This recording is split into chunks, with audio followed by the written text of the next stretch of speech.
এইটা নাই, ওইটা নাই, এইটা পাই নাই, ওইটা পাই নাই, জীবনে এইটা হই নাই রে, ওইটা পাইলাম না রে, এরকম অভিযোগ করে দেদারসে অনেক এরকম লোক আছে না নাই? এরা অসুখী, এরা অসফল।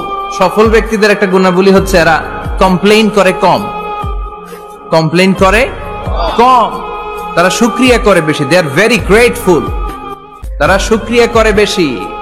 এটা পাই নাই, ওইটা পাই নাই এগুলো বলবেন না, কারণ আপনি যেটা পাইয়া খুশি না, অনেকে এইটা পাওয়ার জন্য সংগ্রাম করে যাচ্ছে। আপনি এখন যেই জায়গাটাতে আছেন, এই জায়গাটাতে পৌঁছা অনেকের স্বপ্ন। আপনি এটা পেয়ে খুশি না, কিন্তু আপনার জায়গায় পৌঁছার জন্য অনেকে স্ট্রাগল করে যাচ্ছে, সংগ্রাম করে যাচ্ছে। আপনি যেই পজিশনে আছেন, শুধু এই পজিশনে আসাটাই অনেকের স্বপ্ন। তো শুকরিয়া করবেন না কেন? এজন্য সব সময় আমাদের বেশি বেশি শুকরিয়া করতে হবে কার? রব্বুল আলামিন বলেন, কুল লাউ কানাল বাহরু মিদাদান লিকালিমাতি রাব্বি লানাফিদাল বাহরু ক্বাবলা আন তানফাদা কালিমাতু রাব্বি ওয়ালাউ জিনা বিমিসলিহি মাদাদা। সাগরের জলকে কালি করে, গাছের পাতাকে খাতা করে, তোমার মহিমা লেখা শেষ হবে না, যদিও লিখি প্রভু জীবন ভরে। সাগরের জলকে কালি করে, গাছের পাতাকে খাতা করে, তোমার মহিমা লেখা শেষ হবে না, যদিও লিখি প্রভু জীবন ভরে। সাগরের জলকে কালি করে, চিল্লায় বলেন ঠিক কিনা? সব সাগর মহাসাগরের জল যদি কালি হয়ে যায়, কি উপমা দিলেন আল্লাহ? সব সাগরের পানি যদি কালি হয়ে যায়, সব গাছের পাতাও যদি খাতা হয়ে যায়, আর সাগরের জল নামক কালি দিয়ে গাছের পাতা নামক খাতার উপরে যদি আমি আল্লাহর প্রশংসা তোমরা লিখতে শুরু করে দাও, সাগরের জল শেষ হয়ে যাবে, গাছের সব পাতাগুলো ফুরিয়ে যাবে, আমি আল্লাহর প্রশংসা করে শেষ করা যাবে না। সুবহানাল্লাহ বাড়িতে যায় বলবেন সাগরের জল। চারটিখানে কথা। কয়টা সাগর দেখছেন আপনি? কয়টা সাগর ঘুরছেন? প্রশান্ত মহাসাগর দেখছেন আপনি? আটলান্টিক মহাসাগর দেখেছি আমরা? দেখি নাই। প্রশান্ত মহাসাগরের সবচেয়ে গভীর জায়গার নাম মারিয়ানা ট্রেঞ্চ, প্রায় 36,000 ফিট ওইটা ডেপথ, গভীরতা। কয় হাজার ফিট গভীর? আপনার বাড়ির যে পুকুর কয় হাত গভীর? হ্যাঁ, 36,000 ফিট। কেন ইমাজিন, কল্পনা করতে পারেন 36,000 ফিট গভীর এটা মারিয়ানা ট্রেঞ্চ, প্রশান্ত মহাসাগর। আর এই পৃথিবীর সবচেয়ে উঁচু যে পাহাড়টা, এটার নাম মাউন্ট এভারেস্ট। এটার উচ্চতা প্রায় অ্যাপ্রক্সিমেটলি অ্যারাউন্ড 29,000 ফিট। পাহাড় পৃথিবীর সবচেয়ে উঁচু পর্বত শৃঙ্গ মাউন্ট এভারেস্ট 29,000 ফিট। আর পৃথিবীর সবচেয়ে গভীর সাগর, প্রশান্ত মহাসাগরের সবচেয়ে গভীর জায়গা মারিয়ানা ট্রেঞ্চ, ওইটা নাকি 36,000 ফিট। তাহলে ওই পাহাড়কে তুলে ধরে এনে প্রশান্ত মহাসাগরের সবচেয়ে গভীর জায়গা মারিয়ানা ট্রেঞ্চের উপর যদি ছেড়ে দেয়া হয়, পুরো পাহাড় ডুবে যাবে। সুবহানাল্লাহ নাই? পুরো পাহাড় ডুবে যাবে, উপরে পানি থেকে যাবে প্রায় 7,000 ফিট। আল্লাহু আকবার। এই পৃথিবীর দ্বিতীয় গভীরতম সাগরের নাম আটলান্টিক মহাসাগর। এই সাগরের সবচেয়ে গভীর জায়গার নাম হচ্ছে পুয়ের্টো রিকো। এই পুয়ের্টো রিকোর গভীরতা প্রায় 33,000 ফিট। কত? আর সবচেয়ে বড় পাহাড় 29,000 ফিট। তো এই সাগরেও যদি বড় পাহাড়টা পৃথিবীর সবচেয়ে উঁচুতম পর্বত শৃঙ্গকে এনে ছেড়ে দেয়া হয়, পুরো পাহাড় পানিতে তলিয়ে তো যাবেই, এর উপরে আরো পানি থেকে যাবে 4,000 ফিট। সাগর, মহাসাগর, পানি বেশি না কম? জোরে বলেন। কি বিশাল আটলান্টিক মহাসাগর! লম্বায় তো অনেক বড়, আড়াআড়ি ভাবে এটারে ক্রস করে অনেক প্লেন, অনেক বিমান। আগে কনকর্ড ক্রস করত হিথ্রো এয়ারপোর্ট থেকে জন এফ কেনেডি এয়ারপোর্টে ল্যান্ড করার জন্য। ঘন্টায় 1000 মাইল বেগে ছুটতো এই প্লেনগুলো। তারপরেও আড়াআড়ি ভাবে, লম্বায় না, আড়াআড়ি ভাবে আটলান্টিক মহাসাগরকে ক্রস করতে 3-4 ঘন্টা লেগে যেত।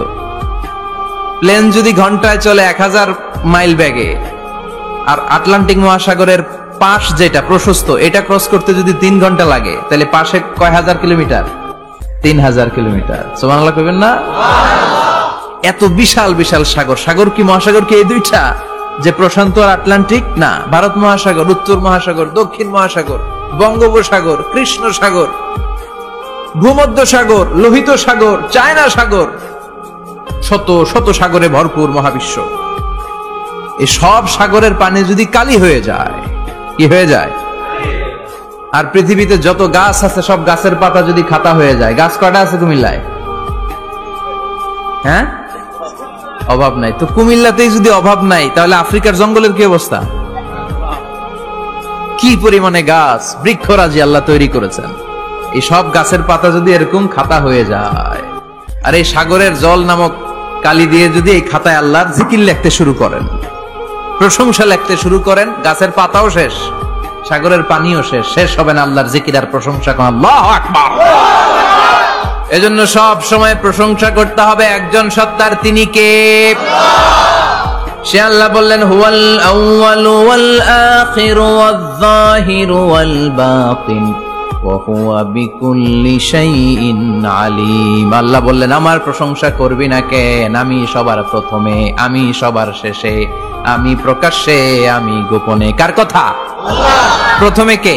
আল্লাহ। জোরে বলেন, আল্লাহ। প্রথমে আল্লাহ আল্লাহ, শেষেও আল্লাহ আল্লাহ, আকাশে আল্লাহ আল্লাহ, জমিনে আল্লাহ আল্লাহ। পড়েন পড়েন, প্রথমে আল্লাহ আল্লাহ, শেষেও আল্লাহ আল্লাহ, আকাশে আল্লাহ আল্লাহ, জমিনে আল্লাহ আল্লাহ। আবার পড়েন, প্রথমে শেষেও আকাশে আল্লাহ আল্লাহ, জমিনে আল্লাহ আল্লাহ। নিখিল জাহান গায়ে গুণগান, তারে নামে গায় আমরাও গাহি তাআলা, হামদে বারি তাআলা, হামদে বারি তাআলা, হামদে বারি তাআলা। পড়েন আল্লাহু আকবার। তিনি প্রথম, তিনি শেষ, তিনি প্রকাশ্য, তিনি গোপন। এজন্য প্রশংসা চলবে একজনের। চিল্লায় বলেন, কে? আল্লাহ। আল্লাহ তোমার প্রশংসার জন্য আমরণ আমরা করতে পারি, তৌফিক দাও। আমিন। জোরে পড়েন আমিন। আমার আগে কথা বলছিলেন হযরত মাওলানা ইয়াহইয়া মাহমুদ দামাত বারাকাতুহু, প্রতিষ্ঠাতা প্রিন্সিপাল শাইখুল হাদিস জামিয়া দারুল উলুম রামপুরা ঢাকা। সুন্দর বয়ান করছিলেন, আমি খাচ্ছিলাম আর শুনছিলাম।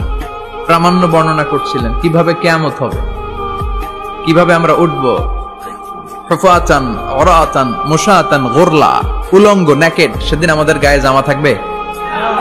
জ্যাকেট থাকবে খালি। কি থাকবে? কিছু থাকবে, জামা থাকবে না, পায়ে জুতা থাকবে না, পেটে খাবার থাকবে না, খালি থাকবে চিৎকার। সেদিন থাকবে কি? মনে হয় কথাগুলো প্রতিদিন এগুলো রিমাইন্ডার দিবেন নিজেকে, যে ওই দিনটার মুখোমুখি আমি হতে যাচ্ছি, আমি কি তৈরি করেছি আখিরাতে নাজাতের জন্য। প্রতিদিন ভাবতে হবে যে দাদা চলে গেল, বাবা চলে গেল, আমিও ওই একই পথের যাত্রী। দ্য ডেস্টিনেশন ইজ সেম, গন্তব্য এক, কেউ আগে কেউ পরে। এটাই ওয়াজ, এটাই দামি ওয়াজ। এটা মনে রাখলেই মানুষ আর চুরি করতে পারে না, মিথ্যা বলতে পারে না, ইফটিজিং করতে পারে না, পরকিয়া করতে পারে না, মতের বিরুদ্ধে গেলে তারে রামদা দিয়ে কোপাইতে পারে না। চিল্লা এখন ঠিক কিনা? এটাই হচ্ছে ইসলাম। আখিরাতের স্মরণ, যিকরাদ্দার, চলে যেতে হবে। ছোট্ট আছি, বড় হব। এই যে দাড়ি পাকা মুরব্বীরা যারা আছেন, ওনার মায়ের পেট থেকে তো এরকম সাদা দাড়ি নিয়ে বেরিয়েছিল না? ছোট্ট বাচ্চা হয়ে এসেছিল, ওনারা ওয়া ওয়া করে কেঁদেছে। শৈশব, কৈশোর, যৌবন, প্রৌঢ়ত্ব, বার্ধক্য, বয়সের ভার, চুল আর দাড়ির শুভ্রতা। আগে ছিল সিঙ্গেল, হয়েছে ডবল, এরপরে হয়েছে মেয়ের বাপ, এরপরে শ্বশুর, এরপরে নানা। This is the circle of life. এটাই সার্কেল, রাউন্ড, এভাবে ঘুরে আবার চলে যেতে হবে। এই চিন্তাটা যদি মাথায় থাকে, ওই লোক টেন্ডারবাজি করতে পারে? চাঁদাবাজি, ইফটিজিং, মিথ্যা বলতে পারে? যৌতুক খেতে পারে? এজন্য সব সময় give yourself the reminder of আখিরাহ। আখিরাতের রিমাইন্ডার নিজেরাই নিজে দেন। অন্যায় হয়ে গেলে, ভুল হয়ে গেলে রিমাইন্ডার দেন যে থাকতে আসি নাই, চলে যাব। কেউ থাকতে পারে নাই, নবীরাও পারে নাই। যেই মালাকুল মাউত রুহ কবজ করে ওই ফেরেশতা থাকতে পারছে? চলে গেছে। আমাদেরকে চলে যেতে হবে। আল্লাহ বুঝার তৌফিক দাও। তো উনি এগুলো নিয়ে দেখলাম কথা বলছিল, চমৎকার বলছিল। এরকম ভালো আলেমদের দাওয়াত দেওয়া উচিত, যারা কিচ্ছা কাহিনী না বলে কনস্ট্রাকটিভ কথা বলে, কিছু শিখে যাওয়া যায়, কিছু জেনে যাওয়া যায়। পুঁজির বোঝাটা হালকা না, ভারী করা যায়, ঠিক কিনা? আল্লাহ আমাদেরকে তৌফিক দান করুক, উনি যা বললেন আমরা যেন আমল করতে পারি। আরো অনেকে কথা বলেছেন, যারাই বলেছেন নিঃসন্দেহে কোরআন থেকে বলেছেন। আমরা চাই এই কোরআনের কথা ছড়িয়ে পড়ুক শহর, গ্রাম, বন্দর, বিশ্বের আনাচে কানাচে, সব জায়গায়। রাজি আছেন তো? কোরআন দিয়ে দেশ চলুক আমরা চাই না? কোরআন দিয়ে সমাজ চলুক আমরা চাই না? কোরআনের ভেতরে সব সমস্যার সমাধান দিয়েছে কে? আল্লাহ। সমাধান চাও যদি জীবনে মরণে, ফিরে যাও খুঁজে নাও, চোখ রাখো কোরআনে। পড়েন সবাই, সমাধান ফিরে যাও খুঁজে নাও, চোখ রাখো কোরআনে। If you want the solution this dunya and akhirah, go back, have a look to the holy Quran. ঠিক কি না? Go back, sit down and have a look to the Quran. বসো, ঠান্ডা মাথায় দেখো কোরআনে কি বলেছে আল্লাহ। প্রবলেম সলভিং মেথোডোলজি, সব সমস্যার সমাধান এই কোরআনে আছে না নাই? এই কোরআনের মজলিসে আজকে আসতে বসতে পেরে খুশি না বেজার? কম না বেশি? আসুন আমরা আল্লাহর দরবারে শুকরিয়া জানাই আর পড়ি আলহামদুলিল্লাহ। প্রাণটা খুলে পড়েন আলহামদুলিল্লাহ। আল্লাহর একটা ডাক দেন, বলেন ইয়া আল্লাহ। আরো জোরে পড়েন ইয়া আল্লাহ। আল্লাহ তুমি কবুল কর। আমরা সরাসরি এই বইটা থেকে এখন কথা শুনবো। এই দেখেন, পৃথিবীর কোন বইয়ে এত ময়লা থাকে না যত ময়লা থাকে কোরআনে। কারণ সমাধান দিবে তো, এজন্য ময়লা টয়লা নিয়ে সব সমাধান করে ফেলবে কোরআন। যত জায়গায় তাফসির করতে যাই ধুলাবালি মিশে থাকে। Quran for not your bookshelf, Quran is for yourself. Quran আপনার বুক সেলফের জন্য না, কোরআন আপনার জন্য। আমরা বুক সেলফে রাখি, তাও নিচের টাকে না, উপরের টাকে, যাতে কেউ নাগাল না পায়। এরকম ডাকাইতে আছে না নাই? কোরআনের সাথে অ্যাটাচমেন্ট বাড়াতে হবে। You have to increase your attachment with the holy Quran. এটা এনলাইটেন করতে এসেছে আপনার জীবনকে, আলোকিত। আলোকিত, এই যে আমরা কোরআনের উপর আলোকপাত করি না, এটা এনলাইটেন করে, আলো বিচ্ছরিত করে, আপনার জীবনকে উজালা করবে। এজন্য কোরআনের সাথে সম্পর্ক বাড়াতে হবে, শুদ্ধভাবে পড়তে জানতে হবে, অর্থ জানতে হবে। আল্লাহ কি বলেছেন জানতে মনে চায় না? আসুন আমরা জানার চেষ্টা করি। আল্লাহ তুমি তৌফিক দাও, পড়েন আমিন। আমি আপনাদের খেদমতে সূরা ইয়াসিন থেকে তেলাওয়াত করছি, টের পাইছেন? ইয়াসিন মুখস্থ আছে কার কার? আল্লাহ কবুল করো। আরো জোরে পড়েন আমিন। তো সূরা ইয়াসিন থেকে আজকে আমরা কথা শুনবো ইনশাআল্লাহ। পড়েন ইনশাআল্লাহ, যতটুকু আমাদের সাধ্যে কুলায়। এটা মাক্কি সূরা। সূরা ইয়াসিনটা কি সূরা? বিশ্বনবীর জীবনে দুইটা পর্ব, একটা মাক্কি পর্ব, একটা মাদানী পর্ব। একটা হচ্ছে মাক্কি ইনিংস আর একটা মাদানী ইনিংস। তো এটা হচ্ছে বিশ্বনবীর মাক্কি ইনিংস এর একটা সূরা। মাক্কি ইনিংস এর বৈশিষ্ট্য হচ্ছে বিশ্বনবী তাওহীদের দাওয়াত দিয়েছেন, রিসালাতের দাওয়াত দিয়েছেন, আখিরাতের কথা বলেছেন, একটু নরম নরম কথা বলেছেন। কারণ চারদিকে খালি মাইর, চারদিকে কি কোরআনের কথা বললে মাইর আছে না? মার খেতে হয়, বকা শুনতে হয়। চিল্লা এখন ঠিক কিনা? বিশ্বনবীরে বলা হলো এগুলো ছেড়ে দেন, এগুলো ছেড়ে দেন। সুন্দরী নারী দেব, টাকার পাহাড় দেব, ক্ষমতার চেয়ারে বসিয়ে দেব, সব দিব। এই হচ্ছে আমাদের 3 দফা। নারী দেব, সম্পদ দিব, ক্ষমতা দিব। বিষ্ণু বললেন আমার খালি 1 দফা। আমার কয় দফা? 1 দফা। লা ওয়াদাউ আশ-শামসা ফি ইয়ামিনি, সূর্য যদি ডান হাতেও দাও, ওয়াল কামারা ফি ইয়াসারি, চন্দ্র যদি বাঁ হাতেও দাও, এই কালেমার দাওয়াত থেকে 1 হাতও আমারে পিছনে নেওয়া যাবে না। চিল্লা এখন ঠিক কি না? মুমিন কখনো ভয় পায় না, মুমিন কখনো পিছু হটে না, মুমিন স্ট্র্যাটেজি চেঞ্জ করে, মুমিন কৌশলী হয়। এই রাস্তা দিয়ে যাওয়া যায় না, বসে বসে কেঁদে লাভ নাই, রাস্তা আরেকটা খুঁজতে হবে, আরেকটা রাস্তা বানায় নিতে হবে। এটাই হচ্ছে মুমিনের বৈশিষ্ট্য। আল্লাহ তুমি বুঝার তৌফিক দাও। মাদানী ইনিংসে বিশ্বনবী গর্জে উঠলেন, জ্বলে উঠলেন আপন শক্তিতে। তো বিশ্বনবী মাদানী ইনিংসে যেটা করেছেন সেটা হচ্ছে সমাজ সংস্কার করেছেন। He was a very good reformer of the society. As a father, as a husband, as a reformer of the society, as a lawgiver, as a lawmaker, as a commander, and as a messenger, Muhammad is the Superman of the world. স্বামী হিসেবে, বাবা হিসেবে, নেতা হিসেবে, নবী হিসেবে, সমাজ সংস্কারক হিসেবে, আইন প্রণেতা হিসেবে মুহাম্মদ হচ্ছেন এই পৃথিবীর জন্য সুপারম্যান। তার কোনো তুলনা হয় না। বিশ্বনবীর কোনো তুলনা হয় না। Beyondless, boundless, bottomless. তারা নিয়ে কথা বলতে গেলে সময় ফুরায় যাবে, মাইকের ব্যাটারি শেষ হয়ে যাবে, মাগার কথা শেষ হবে না।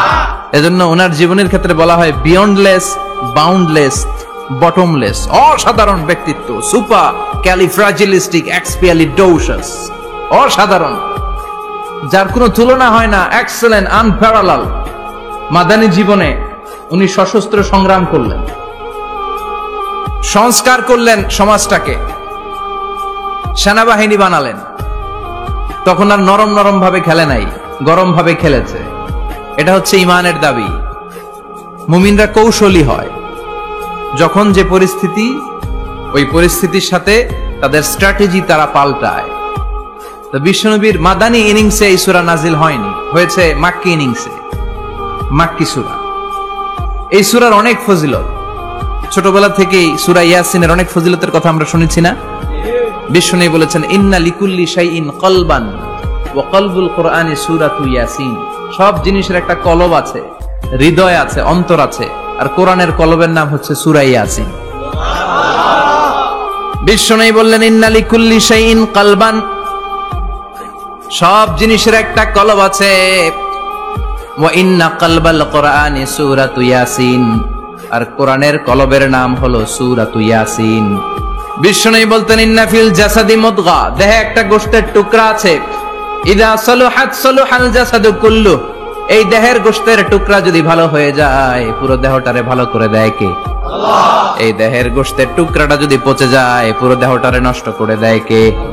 বিশ্বনবী বললেন, আলা ওয়াহিয়াল কলব, ওই টুকরাটার নাম হলো কলব। টুকরাটার নাম কি? এজন্য কলবের মধ্যে আল্লাহর জিকির বসাইতে হবে। কি বসাবেন? নাকি আয়না বসাবেন? আয়না বসায় না? আয়না বসাইয়া দেমোর। নবীর কলবে আয়না বসায় নাই নবী। সেদিন আবু বকর, ওমর ফারুক, কেউ আয়না বসাইছে? আবু হানিফা, শাফিঈ, এরা কলবের মধ্যে আয়না বসাইছে? বসাইছে জিকির। চিল্লায় বলেন, বসাইছে কি? এজন্য আল্লাহ বললেন, আলা বিযিক্রিল্লাহি তাতমাইন্নুল কুলুব। দুনিয়ার কোন জিনিস দিয়ে কলব ঠান্ডা হয় না, দুনিয়ার কোন জিনিস দিয়ে কলব পরিচ্ছন্ন হয় না। কলব শুধু পরিচ্ছন্ন হয় একটা জিনিস দিয়ে, লা ইলাহা ইল্লাল্লাহ, লা ইলাহা ইল্লাল্লাহু মুহাম্মাদুর রাসূলুল্লাহ সাল্লাল্লাহু আলাইহি ওয়াসাল্লাম। তাহলে কোরআনের একটা কলব আছে। আমাদের দেহে যেমনি কলব আছে, প্রতিটা প্রাণীর যেমনি কলব আছে, অন্তর আছে, কোরআনেরও কলব আছে না নাই? কোরআনের কলবের নাম?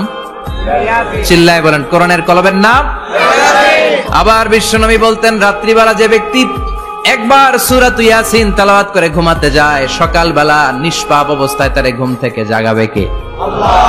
তাহলে এই সূরার মর্যাদা কম কম না বেশি বেশি? বেশি বেশি তেলাওয়াত করতে রাজি আছেন?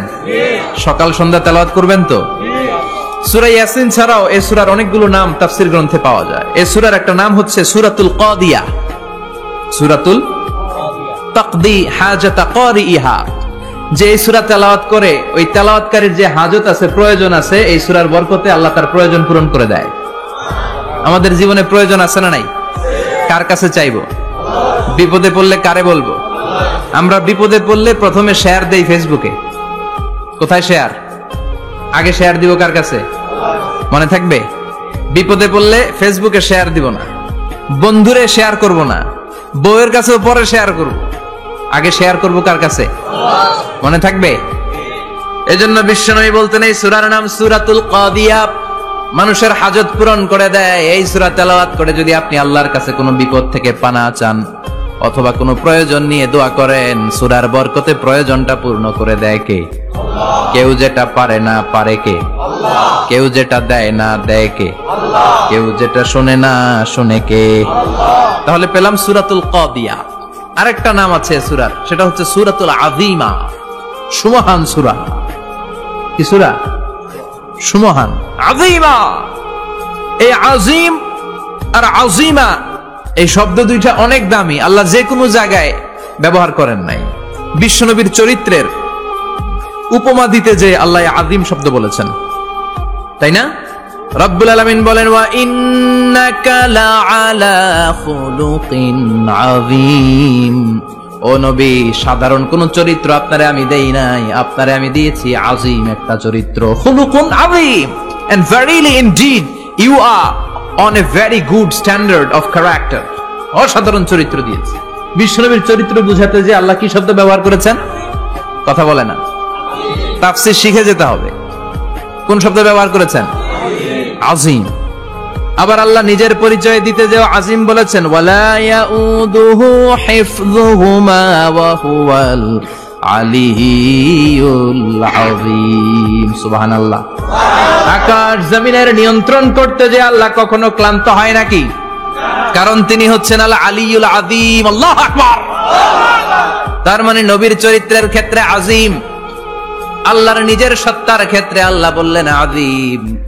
আবার বললেন কিয়ামতের দিন গোটা পৃথিবীটারে আমি নাড়িয়ে দেব, গোটা পৃথিবীতে একটা আমি ভূমিকম্প দিব। এই কথাও কোরআনে আছে না নাই? ইযা জুলজিলাতিল আরদু জিলজালাহা আল কারিয়াতু মাল কারিয়া। পুরো পৃথিবী কাঁপিয়ে দিব। এই কাঁপাকাঁপিটা ওই দিনের ভূমিকম্পটা কি অন্যান্য সময়ের ভূমিকম্পের মতো হবে? এই ভূমিকম্পকে আল্লাহ বলেছেন আযীম। ইন্না জালজালাতাস সাআতি লা শাইউন আযীম। সেদিনের ভূমিকম্প সাধারণ কোনো আর্থকোয়েক নয়, সাধারণ ভাইব্রেশন না, এটা আযীম। আবার আল্লাহ কোরআনকেও আযীম বলেছেন, ওয়ালাকাদ আতাইনাকা সাবআম মিনাল মাসানি ওয়াল কুরআনাল আযীম। ও নবী, আমি আপনার নিত্য পাঠনীয় সপ্তবাক্য সূরাতুল ফাতিহা দিয়েছি, সাথে সাথে কোরআনে আযীম দান করেছি। সুবহানাল্লাহ। তার মানে কোরআনের ক্ষেত্রে আযীম, কিয়ামতের ভূমিকম্প এটা আযীম, আল্লাহ নিজেও আযীম, বিশ্বনবীর চরিত্র। আবার এই সূরাটাও যেহেতু দামি, এজন্য এই সূরার নাম সূরাতুল আযীমা, সূরাতুল সুমহান সূরা। এটা যেন তেন সূরা নয়, এটা তো কোরআনের কলব। কলব ছাড়া মানুষ বাঁচে? হার্ট ফাউন্ডেশনে যেয়ে দেখবেন মানুষের কি অবস্থা। হৃদরোগ, হৃদয় যার নষ্ট, তার যে কত কষ্ট। এই যে কি পরানো লাগে এখন, রিং পরায়, এনজিওগ্রাম, এনজিওপ্লাস্টি করে আর্টারি ব্লক করে ফেলে। চর্বি, এত চর্বি আমরা খাই, এত গরুর গোশত আমরা খাই। মনে রাখবেন, যেই প্রাণীর পা বেশি ওইটার ভিতরে কোলেস্টেরল বেশি। মাছের কয় পা? হ্যাঁ, নাই, এখানে নাই, মাছের পাটা নাই, কোলেস্টেরল নাই। মুরগির কয় পা? জোরে বলতে হবে। তার মানে কিছু কোলেস্টেরল আছে না নাই? গরুর কয় পা? কোলেস্টেরল বেশি না কম? এইবার কোন চিংড়ির কয় পা? সবচেয়ে বেশি কোলেস্টেরল কন্টেইন করে শ্রিম্প, প্রন, চিংড়ি। এজন্য এগুলো কম খাইতে হবে। তবে 40-এর আগে যারা আছেন ধুমায়া খান, 40-এর পরে এই যে মাটন, ল্যাম্ব, ছাগলের গোশ, খাসির গোশ, চিংড়ি, এগুলো আপনার ডায়েট থেকে বাদ দিয়ে দিতে হবে। বুঝতে পেরেছেন? এজন্য এই সূরাটা যেন তেন সূরা নয়, এটা তো কোরআনের কলিজা, হার্ট, হৃদয়। এজন্য সূরাটা সূরাতুল আযীমা। সুবহানাল্লাহ পড়েন। তার মানে 1 নম্বরে পেলাম সূরাতুল কাদিয়া, 2 নম্বরে পেলাম সূরাতুল আযীমা, 3 নম্বরে সূরার আরেক নাম হলো সূরাতুল মুইম্মা। সূরাতুল মুইম্মা। মুইম্মার 2 অর্থ। এক অর্থ হচ্ছে এটার বরকতটা আম, সবার জন্য, যেই পড়ে সেই বরকত পায়, এজন্য মুইম্মা। আবার মুইম্মার আরেক অর্থ হচ্ছে যেই সূরা শত্রুকে অন্ধ করে দেয়। কি করে দেয়? এই সূরার প্রথম 9টা আয়াত যদি বিপদে পড়ে, শত্রুর কবলে পড়ে আপনি তেলাওয়াত করেন, শত্রুর চোখটারে অন্ধ করে দিবে কে? আল্লাহ। বিশ্বনবী মক্কা থেকে যখন মদিনায় যায়, হিজরতের সময় বিশ্বনবী সূরাতুল ইয়াসিনের প্রথম 9টা আয়াত তেলাওয়াত করলেন। তেলাওয়াত করে আল্লাহর নাম নিয়ে ঘর থেকে বের হলেন। আশেপাশে কাফেররা ঘুরে কিন্তু বিশ্বনবীরে দেখে না, সবাই খেলে এরকম এরকম করে, ডানে বায়ে হাতায়, বিশ্বনবীর সামনে দিয়ে যায়, কিন্তু কাফেরদের চোখ অন্ধ করে দিয়েছে কে? এজন্য কোরআন তেলাওয়াত করলে কাফেরদের চোখকে অন্ধ বানায় দেয় কে? আল্লাহ। এজন্য সূরার একটা নাম হচ্ছে সূরাতুল মুআম্মা। কি নাম? অন্ধ করে দেয়। তাফসিরে কুরতুবির মুসান্নিফ ইমাম আল কুরতুবি উনাকে জালিম বাদশা বন্দী করেছিল। ওনার তাফসিরে এসেছে উনি শক্তিশালী লোক ছিলেন, জেলখানা ভেঙে বাঁচার জন্য দিছে দৌড়। উনারেও ধরার জন্য জালিম বাদশার সৈনিকেরা ঘোড়া নিয়ে রওনা হয়েছে। উনিও দৌড়ায়, ঘোড়াও পেছন থেকে আসে। ওমিয়া মানুষ কি ঘোড়ার দৌড়ের সাথে পারে? উনি হাঁটতে হাঁটতে হয়রান হয়ে এক বালুর ময়দানে যে ধপাস করে পড়েছে। ওরাও ঘোড়া দিয়ে এসে নেমেছে, কিন্তু আজীব তামাশা, উনি বালুতে ধপাস করে পড়েই সূরা ইয়াসিনের প্রথম 9 আয়াত তেলাওয়াত করতে শুরু করেছেন। ওরা নিচে নেমে ডানে বায়ে সামনে পিছনে খালি খুঁজে, কিন্তু দেখে না, সামনেই কিন্তু বসা। ওদের চোখটা অন্ধ করে দিছে কে? আল্লাহ। বিশ্বাস হয়? এজন্য বিপদে পড়লে সূরা ইয়াসিনের প্রথম 9 আয়াত পড়তে রাজি আছেন? আল্লাহ তুমি তৌফিক দাও। আর জোরে পড়েন আমিন। এজন্য আল্লাহ চমৎকার এভাবে এই সূরাটা শুরু করে দিলেন। 2টা কাটা অক্ষর দিয়ে আল্লাহ বললেন ইয়াসিন ওয়াল কুরআনিল হাকীম ইন্নাকা লামিনাল মুরসালিন আলা সিরাতিম মুস্তাকিম। পড়েন সুবহানাল্লাহ। ইয়াসিন সূরাটা শুরু করলেন কি দিয়ে? এটা কি কোনো বাক্য? এটা কি কোনো শব্দ? এটা কি অক্ষর? 2টা। প্রথম অক্ষরের নাম, দ্বিতীয়টা আওয়াজ করে বলেন, প্রথম অক্ষরটার নাম ইয়া, দ্বিতীয়টা সিন। খুব চমৎকার না? বাক্য দিয়ে এই সূরাটা শুরু করে নাই। যেমন ইযা জুলজিলাতিল আরদু জিলজালাহা, এই সূরার প্রথম আয়াত, এটা একটা বাক্য না? ওয়াদ-দুহা ওয়াল-লাইলি ইযা সাজা, বাক্য না? কিন্তু ইয়াসিন এটা কি কোনো বাক্য? এটা কি কোনো শব্দ? না, এটা কাটা 2টা অক্ষর। সুবহানাল্লাহ পড়েন। আল্লাহ 114টা সূরার প্রায় 29টা সূরা এরকম কাটা কাটা অক্ষর দিয়ে শুরু করেছেন। সুবহানাল্লাহ নাই? এই 29টা সূরা কখনো আল্লাহ একটা অক্ষর দিয়ে শুরু করেছেন, কখনো 2টা অক্ষর দিয়ে, কখনো 3টা দিয়ে, কখনো 4টা দিয়ে, কখনো 5টা দিয়ে। একটা অক্ষর দিয়ে আল্লাহ কোরআনের সূরা শুরু করেছেন। এরকম একটা সূরা বলেন, নুন ওয়াল কলামি ওয়া মা ইয়াসতুরুন। নুন, নুন দিয়ে সূরা শুরু হয়ে গেছে। তারপরে কফ, এক অক্ষর দিয়ে সূরা শুরু হয়ে গেছে। সুবহানাল্লাহ পড়েন। সুবহানাল্লাহ। এবার বলেন 2 অক্ষর দিয়ে সূরা শুরু হয়েছে, এরকম সূরা বলেন। আমিন। এত দূরে যান কেন? এটা আছে না নাই? ইয়াসিন। সুবহানাল্লাহ পড়েন। ইয়াসিন 2 অক্ষর দিয়ে। তারপরে হামিম। এবার 3 অক্ষর দিয়ে আল্লাহ সূরা শুরু করছেন, এরকম আলিফ লাম মিম তা সিন মিম। আল্লাহু আকবার। আবার 4টা অক্ষর দিয়ে সূরা শুরু হয়েছে, এরকম আছে না নাই? আবেশাত কোন? আলিফ লাম মিম রা, আলিফ লাম মিম সাদ, আছে না নাই? আবার 5টা কাটা অক্ষর দিয়ে সূরা শুরু হয়েছে, এরকম সূরাও আছে না নাই? সূরা মারিয়ামের শুরুতে কি আছে? কাফ হা ইয়া আইন সাদ। সুবহানাল্লাহ পড়েন।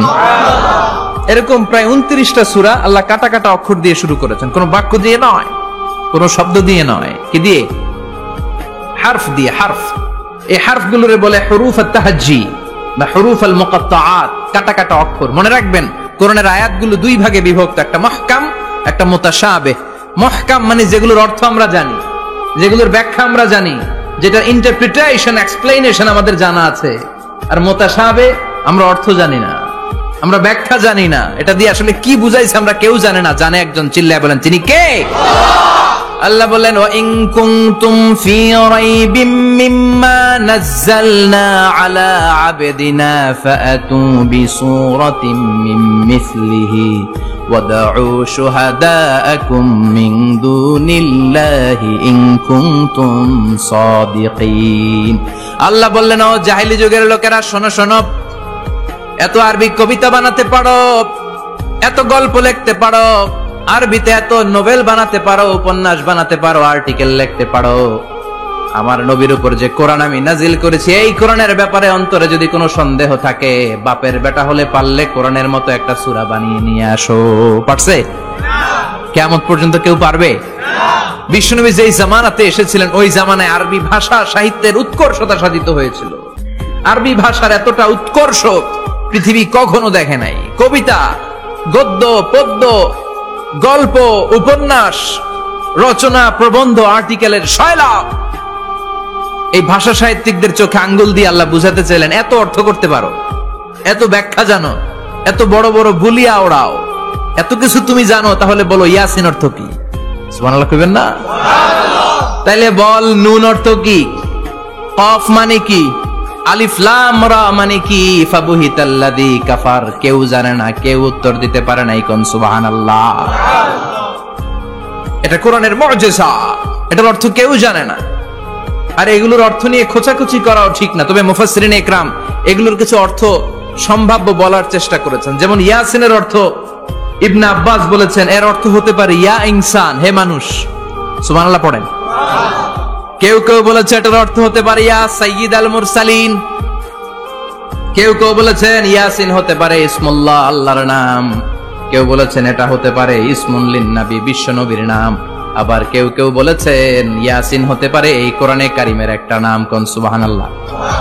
এই সম্ভাব্য সব কথাগুলো বলে পৃথিবীর সব মুফাসসিররা বলতে বাধ্য হয়েছেন আল্লাহু আ'লামু বিমুরাদিহি বিহি। এটার দ্বারা আসল অর্থ যে কি এটা আমরা কেউ জানি না। জানে কে? আল্লাহ। চিৎকার করে বলতে হবে, জানে কে? আল্লাহ। তাহলে ইয়াসিন মানে আমরা জানি না। ইয়াসিনের অর্থ আমরা ছেড়ে দেব কার উপর? আল্লাহ। এরপর আল্লাহ বললেন ওয়াল কুরআনিল হাকীম, প্রজ্ঞাময় বিজ্ঞানময় কোরআনের শপথ। ওয়াল কুরআনিল হাকীম, বিজ্ঞানময় প্রজ্ঞাময় কোরআনের শপথ বা কসম। ওয়াল কুরআনিল হাকীম, যে ওয়া, এই ওয়াটারে আরবিতে বলে ওয়া আল কাসামিয়া। কি বলে? ওয়া আল কাসামিয়া, কসম কাটার জন্য আল্লাহ এই ওয়া ব্যবহার করেছেন। যত জায়গায় কোরআনে আল্লাহ কসম কেটেছেন, ওই কসমের শব্দটার আগে ওয়া আছে না নাই? ও মিয়া, কোরআনে আল্লাহ সময়ের শপথ করেছেন, কসম কেটেছেন, যুগের কসম কেটেছেন। যুগের সময়ের আরবি হলো আল আসর। এই আসরের আগে ওয়া আছে না নাই? কি বলছে আল্লাহ? ওয়াল আসর, ওয়াল। আবার তিন ফলের কসম আল্লাহ কোরআনে কেটেছেন। কি বলেছেন? ওয়াত্তিন, মানে তিনের কসম। জাইতুনের কসম কেটেছেন, বলেছেন ওয়াজ জাইতুন। তুর পাহাড়ের কসম কেটেছেন, বলেছেন ওয়া তুর সিনিন। যত জায়গায় কসম তত জায়গায় ওয়া আছে না নাই? পাহাড়ের নামে কসম কেটেছেন, আল্লাহ বলেছেন ওয়া তুর। সূর্যের নামে কসম কেটেছেন, আল্লাহ বলেছেন ওয়াশ শামসি ওয়া দুহাহা। সুবহানাল্লাহ কইবেন না? ফজরের নামে কসম কেটেছেন। কি বলেছেন? ওয়াল ফাজর। জিলহজ মাসের প্রথম 10 রাতের কসম কেটেছেন। কি বলেছেন? ওয়া লায়ালিন আশর। জোর আর বেজরের কসম কেটেছেন, আল্লাহ বলেছেন ওয়াশ-শাফঈ ওয়াল ওয়াতর। সূরা ইয়াসিনে কাটা কাটা দুইটা অক্ষরের পরে রব্বুল আলামিন কোরআনের কসম কেটেছেন। এজন্য আল্লাহ বলেছেন ইয়াসিন ওয়াল কুরআনিল হাকীম। ইয়াসিন ওয়াল কুরআনিল হাকীম, প্রজ্ঞাময় বিজ্ঞানময় কোরআনের শপথ। কোরআনের মধ্যে বিজ্ঞান আছে না নাই? বেশি না কম? বিশ্বাস হয় না নাস্তিকদের কথা বিশ্বাস হয়?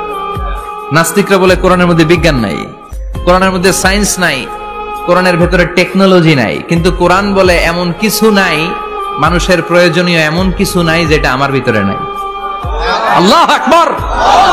আল্লাহ বললেন মা ফাররাতনা ফিল কিতাবি মিন শাই, কিতাবের মধ্যে আমি কিছু বাদ রেখে দেই নাই। ইতিহাসের কথা বলেছি, পাতালপুরীর কথা বলেছি, ঊর্ধ্ব জগতের কথা বলেছি, মহাকাশের কথা বলেছি, cosmology, astrology, geology, zoology, botany, human anatomy, embryology, সব কিছুর কথা কোরআনের মধ্যে দিয়েছে কে? আল্লাহ। কোরআনের ভেতরে মানুষের কথা আছে না নাই? কোরআনের মধ্যে গাভীর কথা আছে না নাই? গাভীর কথাও আছে। কই আছে? হ্যাঁ, সূরাতুল গাভীর সূরা। সুবহানাল্লাহ কইবেন না? মানুষের কথা আছে সূরাতুল ইনসান, জিনদের কথা আছে সূরাতুল জিন, মাকড়সার কথা আছে সূরাতুল আনকাবুত, মৌমাছির কথা আছে সূরাতুন নাহাল। মৌমাছির কথা বলেছেন, দুধের কথা বলেছেন, প্রাণীর কথা বলেছেন, খাদ্যের কথা বলেছেন, মানুষের দেহ বৈশিষ্ট্যের কথাও বলেছেন। চিৎকার করে পড়েন আল্লাহু আকবার। আল্লাহ বললেন ওয়া আওহা রাব্বুকা ইলান নাহলি আনিত্তাখিযি মিনাল জিবালি বুয়ুতাও ওয়া মিনাশ শাজারি ওয়া মিম্মা ইয়ারিশুন। সুবহানাল্লাহ পড়েন। ওয়া আওহা রাব্বুকা ইলান নাহল, আল্লাহ মৌমাছির কাছে সিক্রেট মেসেজ পাঠিয়েছেন। সুবহানাল্লাহ পড়েন। ওহীকে আরবিতে বলে সিক্রেট মেসেজ। সায়েন্টিফিক আলোচনা শুরু হইতেছে, মনোযোগ আছে না গেছে? জিমানি ধরছে? হ্যাঁ, মনোযোগ আছে না গেছে? লিল্লাহি তাকবীর, লিল্লাহি তাকবীর, লিল্লাহি তাকবীর। আল্লাহ মৌমাছিকে ওহী করেছেন। কি করেছে? দেখেন, ওয়াল কুরআনিল হাকিম, আল্লাহ যে বললেন শেষ হবে না এই কথা। ওয়াল কুরআনিল হাকিম, বিজ্ঞানময় কোরআনের শপথ, প্রজ্ঞাময় কোরআনের শপথ। বিশ্বনবী বলেন লা তুহসা আজাইবুহু, কোরআনের আশ্চর্যান্বিতার কোনো শেষ নাই। ওয়ালা তাবলা গারাইবুহু, কোরআন কোনদিন কারো কাছে পুরাতন মনে হয় না। ফিহি মাসাবিহুল হুদা, কোরআনের মধ্যে আছে হেদায়েতের মশাল। ওয়া মানারুল হিকমা, কোরআন হলো বিজ্ঞানের সুউচ্চ মিনার। লা তুহসা আজাইবুহু, কোরআনের আশ্চর্যান্বিতার শেষ নাই। যতই পড়বেন আপনি আশ্চর্য হয়ে যাবেন, যতই স্টাডি করবেন, যতই অধ্যয়ন করবেন, আপনার চোখকে খুলে দিবে কে? ওয়ালা তাবলা গারাইবুহু, কোরআন কখনো পুরাতন হয় না। পুরান হয় নাকি? যার বয়স 50 বছর ধরে নামাজি মানুষ, প্রতি নামাজের প্রত্যেক রাকাতে কোন সূরা পড়া লাগে? তো 50 বছর যদি কেউ নামাজি হয়, তাহলে কত লক্ষবার উনি সূরা ফাতিহা পড়ছে উনি নিজে জানে? তারপরেও কোনদিন কি মনে হয়েছে সূরা ফাতিহাটা একটু পুরান পুরান লাগে? আজকে কুল হল্লা দিয়ে শুরু করুন, কথা বলেন। পুরান লাগছে কোনদিন? এত পড়ছি এটা, আজকে আর এটা না, আজকে আরেকটা, এরকম মনে হয়? ওয়ালা তাবলা গারাইবুহু, পুরান লাগে না। প্রতিদিন নতুন, প্রতিনিয়তই নতুন, অলওয়েজ নিউ, সব সময় নতুন।